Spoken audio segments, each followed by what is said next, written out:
Hi, I'm Rainey Brock, and this is my Portfolio 6. And today I want to talk about the the response to intervention programs and how I feel about them, positive, negatives, then how do I implement those into my classroom? And how do the disadvantages and advantages for disability children. So I am actually a fan of reading, we have a reading intervention program in my school. So that's why I keep saying reading instead of response, but I'll get to that in just a second. So the response to intervention programs I really like because I can really hone down on a weakness that a child is really struggling with. And ways that I can one way that I can pull and see what those weaknesses are is through Dibble's testing, if you've heard of it.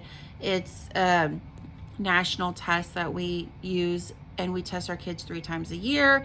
And for kindergarten, it shows their phonemic awareness, their phonics, their decoding skills, and their fluency skills. And so when I test those kids, like usually in the beginning of the year, I just need to see where I need to start at. And in the middle of the year, when I test them, I can evaluate that data and see, okay, Johnny is super weak in his phonemic awareness. So I can start coming up with a plan, and I can look at other kids that are weak in phonemic awareness, and I can pull them into a small group setting.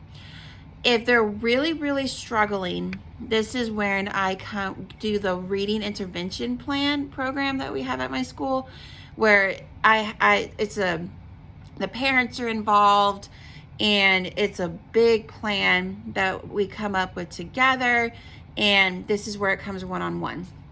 So a lot like the response to intervention. And the response to intervention also reminds me of when we talked about the Finland curriculum and the way they did things over there. And because she said that, hold on, Paisley, I'm doing a video. Sorry, my daughter just walked in. Or in that they do a lot of the individual IEPs. And so I think it's super important as an educator to know your kids and know their weaknesses and able to hone down on those weaknesses. But there is also a negative side to that. Unfortunately, with public schools, these classrooms are just stuffed to the full with children.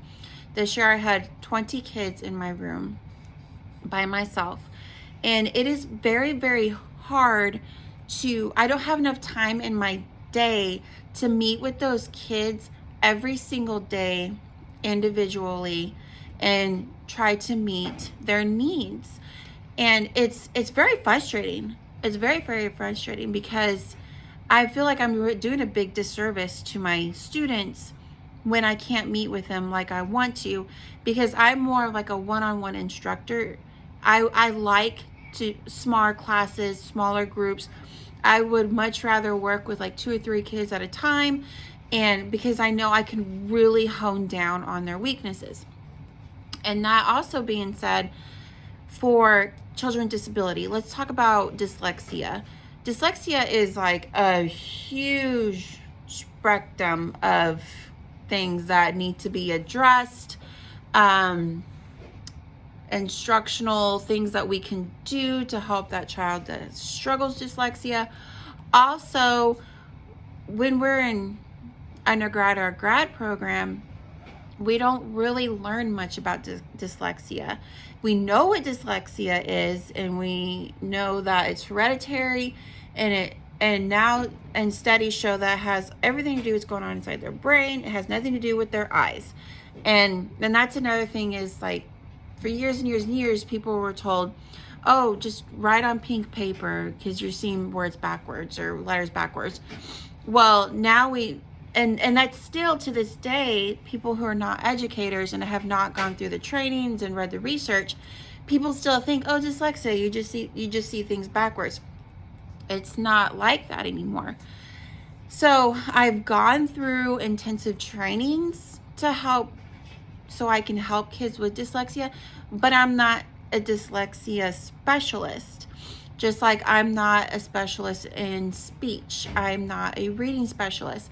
So if you have a child really struggling and that does have a disability, or if they're in the higher end of that autism, well, if you're going to put a child with that's on the higher end of that autism in a group of 20 kids, you have to really work hard to make sure that certain things are done. Just depends on what autistic, what part of the spectrum they're on. So that is the hard part about the RTI programming, is as a elementary educator, I'm not a specialist in the disabilities. Do I know about them? Sure. Do I have a couple of tricks up my sleeves to help work with these kids? Yes, because I've been an educator for 10 years. But when it comes down to one-on-one, like helping a child with dyslexia, I can't do that. And so it's really important to get them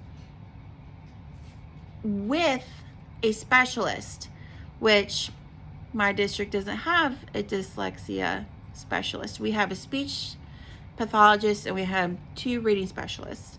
And so they're able to pull kids, but that's also really hard when there's 2 specialists for a whole elementary too. So like I said, the response to intervention is great. It works great for Finland. I do it in my class. We just call it reading intervention plan. And if you can find the time and the resources to help you. So, thank you.